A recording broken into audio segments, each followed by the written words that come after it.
Hi friends good afternoon आपण समस्त मो तरफ नमस्कार। आशा करछि आपण माने समस्ते भलरे थिबे मु भी भलरे अछि। चलंतु वीडियो आरंभ करबा किंतु वीडियो आरंभ करबा पूर्वरु आपण मानकु किछि त करिया पई पड़े जोटा कि आपण माने समस्ते जानि गलेनी। तथापि मु आउ थरे मने पकई दउछि जदि आपण मानक भितरु केही जदि आज मो चैनल ले नुआ थांती ताहले प्लीज प्रथम चैनल टिकु सब्सक्राइब कर दियंतु। पाखरे थिबा बेल आइकन को क्लिक करंतु जहाँ फल मो नुआ नुआ वीडियो नोटिफिकेशन आपण मान पाखे खूब शीघ्र पहुँची जीव आपण मैंने मत सपोर्ट करें आगू जावाई। ताले चलतु वीडियो आरंभ करवा किंतु हाँ जो मैंने एत पर्यंत मत सपोर्ट कर तो प्रथम मोर बहुत बहुत धन्यवाद। ताले चलतु आरंभ करवा। आज आसतु आमे बिना अमूल बिना क्षीर रे आमे प्रस्तुत करवा पनीर। आमर ये पनीर रे किछि अमूल पाउडर दरकार नहीं कि कौन सी क्षीर भी दरकार नहीं। ताले चलंतु वीडियो आरंभ करवा। आपण माने देखि पारुथिबे हमर पनीर टी बहुत सॉफ्ट हेछि। आउ एबे देरी करवा काहेकि चलंतु केमते जानिबा हमर ए पनीर टी प्रस्तुत हेछि। सेथि पई आमे नबा 2 कप कंचा बादाम। एकु एबे आपण माने कोन करिवे पानी रे भिजेई ओवरनाइट छाड़ी देबे। ओवरनाइट परे आपण माने एकु बारंबार पानी चेंज करी परिष्कार हला पर्यंत ताकू धोइबे। जेमती नालिया नालिया पानी जो देखा हुए आमे भिजेला बेले सेटा जेमती व्हाइट होबा दरकार। माने बारंबार पूरा परिष्कार करिकी आपण माने बादाम को धोइबे। 2 रु 3 थर धोई सारला परे आपण माने एकु ग्राइंडर जग रे देई एकु ब्लेंड कर नेबे। किंतु आपण माने कोन करबे ना अल्प अल्प पानी देबे ता सहित जते बेले आपण माने ब्लेंड करचंती आउ बादाम रो परिमाण टाक भी जोटा कि जग पूरा फुल कर देबेनी आधा आधी रखी के देबे। 2 थर आपण माने जोटा कि एटा को बाटी परिबे। देखि पारुथिबे प्रथम थर हमर ए टाइप रो टेस्ट जोटा कि पेस्ट बनी जाईची। आपण माने सेकंड थर भी सही प्रोसेस रे बाटी नेबे। तापरे आपण माने कोन करबे गोटे बड़ पात्र नेबे। जे कोन से गोटे बड़ पात्र नेबे सेथरे एबे आपण जो बादाम रो पेस्ट को बनैचंती ताकू सेथरे दे देबे जोटा कि ढाली देबे।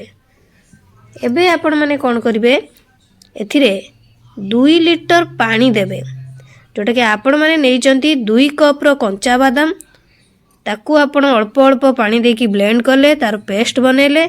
एबे आपण माने एथिरे 2 लीटर पानी देबे। पानी देई एकु भलो भाबरे मिक्स करिवे। भलो भाबरे मिक्स करि नै सारला परे आपण माने एकु गैस ऑन करी बसैबे। किंतु एकु अनवरत सेमती घांटू थिबे। जमा भी हाथ जोटा कि अटकेबेनी कारण ये बादाम तळे बसी जिबार संभावना अछि। हाँ आउ गोटे कथा आपण माने एकु पूरा बॉयल करिबेनी जोटे गप गप हेकि फुटिबो से टाइप रो आपण माने करिबेनी। खाली हल्का उषुम हबा ये दरकार हमर।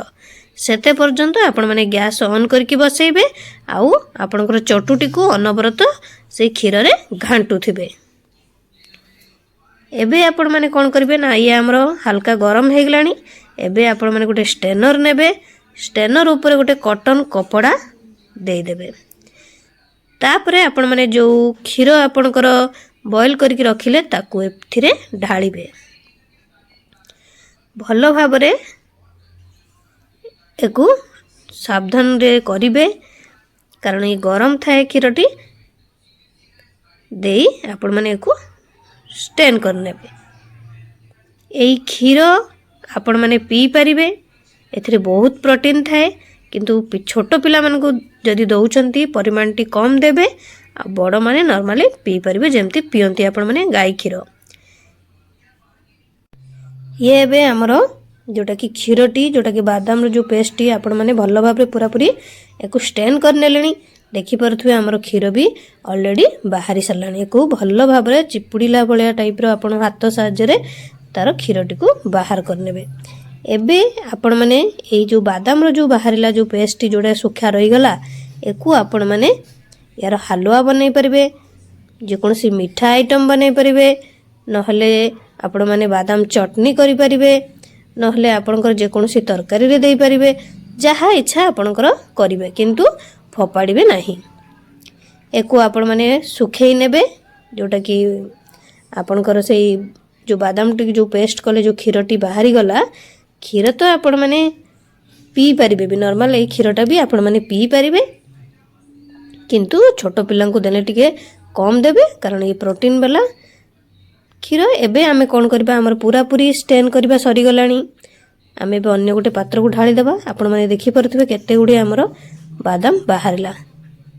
ଏଥିରେ ତ ମୁଁ ଆପଣମାନଙ୍କୁ ଜଣେଇଲି କ'ଣ କରିବେ। ମିଠା କରିପାରିବେ, ହାଲୁଆ କରିପାରିବେ, ଯେକୌଣସି ଚଟନି କରିପାରିବେ, ପରିବା ତରକାରୀରେ ଦେଇପାରିବେ, ଯାହା ଇଚ୍ଛା ଆପଣଙ୍କର କରିପାରିବେ, କିନ୍ତୁ ଫୋପାଡ଼ିବେ ନାହିଁ। ଯଦି ନ ପାରିବେ ଅଟା ଦଳିଲା ବେଳେ ଯଦି ବି ରୁଟି ସହିତ ଯେଉଁ ଭିତରେ ଷ୍ଟଫିଂ ଦେଇକି ଆପଣଙ୍କର ବେଲିକି ପରଠା କରିକି ଖାଇପାରିବେ, ଯାହା ଇଚ୍ଛା ଆପଣଙ୍କର ଖାଇପାରିବେ। ଇଏ ବି ବହୁତ ଟେଷ୍ଟ ଲାଗେ ଆଉ ବହୁତ ପ୍ରୋଟିନ୍ ଥାଏ ଏଥିରେ। ଏବେ ଚାଲନ୍ତୁ ଆମେ ସେ କ୍ଷୀରକୁ ଗ୍ୟାସ୍ ଅନ୍ କରି ବସେଇଦେବା। ଏକୁ ଏବେ ଆମେ ବଏଲ୍ ହେବା ପାଇଁ ଛାଡ଼ିବା। ଆପଣମାନେ ମନେ ରଖିଥିବେ ଯେ ମଝିରେ ମଝିରେ ଏକୁ ଘାଣ୍ଟୁଥିବେ, କାରଣ ଏ ଆମର ବାଦାମରୁ ତିଆରି କ୍ଷୀର, ଲାଗିଯିବାର ସମ୍ଭାବନା ଅଛି। ତେଣୁ ଅନବରତ ଏକୁ ଘାଣ୍ଟିବେ। ଆପଣଙ୍କର ଗ୍ୟାସ୍ର ଫ୍ଲେମ୍ଟିକୁ ଲୋ ରଖିଥିବେ, ଲୋ ରଖି ମଝିରେ ମଝିରେ ଏକୁ ଘାଣ୍ଟୁଥିବେ। ଇଏ ଆମର ଯେଉଁ ଆମର ଗାଈ କ୍ଷୀର ଆମେ ପନିର ବନାଉ ସେ ଟାଇପ୍ର ପୁରା ଛିଡ଼ିବନି, କିନ୍ତୁ ଛିଡ଼ିକି ବହୁତ ସୁନ୍ଦର ସେ ପନିର ରେଡ଼ି ହେଇଯିବ। ଏବେ ଆମର ତ ଗରମ ହେଇଗଲାଣି, ଆମେ ଏବେ ଏଥିରେ କିଛି ଭିନେଗାର ନେବା। ଆପଣମାନେ ମନେ ରଖିଥିବେ ଯେତିକି ଭିନେଗାର ନେବେ ସେତିକି ଆପଣଙ୍କର ପାଣି ରଖିବେ, ସମାନ ରଖିବେ, କ୍ୱାଣ୍ଟିଟି ଆର ସମାନ ରଖିଥିବେ।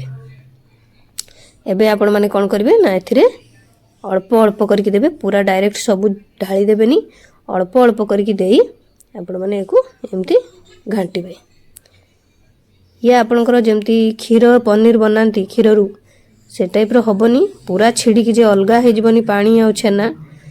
ଇଏ ଖାଲି ଆପଣଙ୍କର ବଏଲ୍ ହେବା ଦରକାର। ଭଲ ଭାବରେ ବଏଲ୍ ହେଲା ପରେ ଆପଣମାନେ ତ ଭିନେଗାର ପକାଇକି ଏମିତି ତାକୁ ଘାଣ୍ଟିଲେ, ଇଏ ଏଥିରେ ଭଲ ଭାବରେ ପୁରା ବଏଲ୍ ହେଇଯିବ। ଆପଣମାନେ କ'ଣ କରିବେ, ସେମିତି ଗୋଟେ ଷ୍ଟ୍ରେନର୍ ଦେବେ, କଟନ୍ କପଡ଼ା ଦେବେ, ଦେଇକି ଆପଣଙ୍କର ସେଇ କ୍ଷୀରଟିକୁ ପୁଣି ଆଉ ଥରେ ସେମ୍ ପ୍ରୋସେସ୍ରେ ଏକୁ ଛାଣି ନେବେ। ଇଏ ବହୁତ ବହଳିଆ ହେଇଥାଏ କ୍ଷୀରଟି। ଆପଣମାନେ ଯେତେବେଳେ କରିବେ ମାନେ କ'ଣ କରନ୍ତି, ଗୋଟେ ଧୈର୍ଯ୍ୟ ସହକାରେ ଏକୁ ପେସେନ୍ସ ନେଇକି ଆପଣମାନେ କରିବେ, ଯେ ବ୍ୟସ୍ତ ହେଇଯିବେନି, ସାଙ୍ଗେ ସାଙ୍ଗେ ରେଡ଼ି ହେଇଯିବ ନା ଯେ ସାଙ୍ଗେ ସାଙ୍ଗେ ଷ୍ଟେନ୍ ହେଇଯିବ। ତ ଆପଣମାନେ ଗୋଟେ ଚାମଚ ସାହାଯ୍ୟରେ ଧୀରେ ଧୀରେ ତାକୁ ଗୋଳଉଥିବେ ମଝିରେ ମଝିରେ, ନହେଲେ ଇଏ ବହୁତ ବହଳିଆ ହେଇଥାଏ କ୍ଷୀରଟା। ଆମର ନର୍ମାଲ୍ କ୍ଷୀର ଭଳିଆ ନୁହଁ, ଇଏ ବହୁତ ବହଳିଆ ହେଇଥାଏ। ତେଣୁ ଆପଣମାନେ ତାକୁ ମଝିରେ ମଝିରେ ଧୈର୍ଯ୍ୟ ସହକାରେ ଚଲେଇକି ଆପଣମାନେ ଏକୁ ଷ୍ଟେନ୍ କରିବେ। ଏବେ ଇଏ ଆମର ଷ୍ଟେନ୍ ହେବା ସରିଗଲାଣି। ଆପଣମାନେ ଦେଖିପାରୁଥିବେ ଆମର ପନିର ପୁରା ବାହାରିକି ରେଡ଼ି ହେଇଗଲାଣି। ଆପଣମାନେ ଏବେ କ'ଣ କରିବେ, ଏକୁ ଗୋଟେ ଯେଉଁଟାକି କଟନ୍ କପଡ଼ାରେ ତ ଆପଣମାନେ ଏକୁ ରଖିଲେ, ଯେଉଁଟାକି ଷ୍ଟେନ୍ କଲେ, ଭଲ ଭାବରେ ଏକୁ ଯେଉଁଟାକି ଫୋଲ୍ଡ କରିଦେବେ। ଫୋଲ୍ଡ କରିନେଇ ସାରିଲା ପରେ ଆପଣମାନେ କ'ଣ କରିବେ, ଗୋଟେ ଭାରି ଜିନିଷ ନେବେ, ତାର ଚାରିପାଖରୁ ତ କପଡ଼ାଟିର ଫୋଲ୍ଡ କରିନେବେ, ମାନେ ଗୋଟେ ଭାରି ଜିନିଷ ନେବେ, ନେଇ ଆପଣମାନେ ୟା ଉପରେ ରଖିଦେବେ। ତାପରେ ଦେଖିବେ କିଛି ସମୟ ଭିତରେ, ଯେଉଁଟାକି ତଥାପି ଆପଣମାନଙ୍କୁ 3-4 ଘଣ୍ଟା କି 2-3 ଘଣ୍ଟା ପାଖାପାଖି ଏମିତି ଆପଣଙ୍କୁ ଛାଡ଼ିବା ପାଇଁ ପଡ଼ିବ। ଛାଡ଼ିଲା ପରେ ଇଏ ଆପଣଙ୍କର ପନିର ପୁରା ରେଡ଼ି ହେଇଯିବ, ପୁରା ମାର୍କେଟ ଭଳି ପୁରା ସଫ୍ଟ। ଆପଣମାନେ ବିଶ୍ୱାସ କରିପାରିବେନି ବି ଯେ ଇଏ ବିନା କ୍ଷୀରରେ ପନିର ବନିଛି। ଏଡ଼େ ସୁନ୍ଦର ପନିର ହେଇଥାଏ। ଆପଣମାନେ ଏହି ପନିରରେ ଯେକୌଣସି ତରକାରୀ କରିପାରିବେ, ଯାହା ବି ଆଇଟମ୍ ଆପଣଙ୍କର ପନିର ଯେମିତି ବନାନ୍ତି ସେମିତି ବନେଇବେ। ଆଉ ଏ ପାଣିକୁ ବି ଫୋପାଡ଼ିବେ ନାହିଁ। ଅଟା ଦଳିଲା ବେଳେ, ନହେଲେ ଆପଣଙ୍କର ପରିବା ତରକାରୀରେ, ନହେଲେ ଯାହା ବି କିଛି ମାନେ କ'ଣ ତରକାରୀ ଝୋଳ ଗ୍ରେଭି କଲାବେଳେ ଆପଣମାନେ এই ପାଣିଟିକୁ ଆଡ଼୍ କରିପାରିବେ। এই ପାଣି ବହୁତ ଟେଷ୍ଟି, ବହୁତ ଯେଉଁଟାକି ପ୍ରୋଟିନ୍ ଥାଏ, ତେଣୁ ଏକୁ ଫୋପାଡ଼ିବେ ନାହିଁ। ଏବେ ଆମର ତ କିଛି ସମୟ ହେଇଗଲାଣି, ଯେଉଁଟାକି 4-5 ଘଣ୍ଟା ଭଳିଆ ସମୟ ହେଇଗଲାଣି। ଆମେ ଏବେ ଦେଖିବା ଆମର ପନିର କେମିତି ହେଇଛି। ଆପଣ ଯଦି ଦେଖନ୍ତୁ କେଡ଼େ ସୁନ୍ଦର, ଯେମିତି ଆମର କ୍ଷୀର ପନିର ହେଇଥାଏ ସେଇ ଟାଇପ୍ର ଇଏ ହେଇଛି। ତାହେଲେ ଚାଲନ୍ତୁ ଖୋଲିକି ଦେଖିବା କେମିତି କ'ଣ ହେଇଛି। वाओ बढ़िया सुंदर ହେଇଛି पूरा पूरा ଆମର କ୍ଷୀର ପନିର ଭଳିଆ ରେଡ଼ି ହେଇଯାଇଛି।